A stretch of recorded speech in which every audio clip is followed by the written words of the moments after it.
Спорт необходим всем, особенно тем, у кого сидячая работа.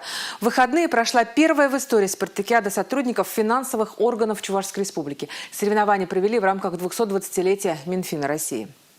Эстафетный бег, прыжки в длину с места, дартс, упражнения на гибкость, перетягивание каната. В этих видах спорта соревновались финансисты республики. Мы считаем, что это очень значимое событие, потому что мы должны соревноваться не только в работе, но и в спорте. Здесь отличное место, стадион «Урожай» вмещает очень много людей, и здесь все могут свободно отдохнуть и провести с пользой для здоровья время. Для этого у нас есть все условия. Мы тоже приняли активное участие сегодня. Наш Канашский район тоже поучаствовал во всех соревнованиях. Некоторые даже мы заняли призовые места.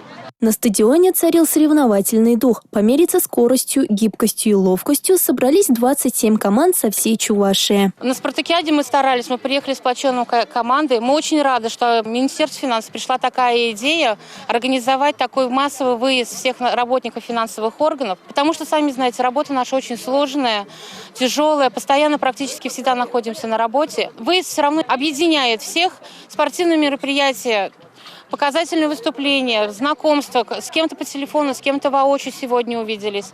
Такая замечательная идея. На спартакиаде финансисты доказали, что могут покорять не только профессиональные, но и спортивные вершины. Спорт – это прежде всего здоровье, хорошее настроение и энергия, что тоже очень нужно нашим финансистам, которые с утра до вечера проводят на работе.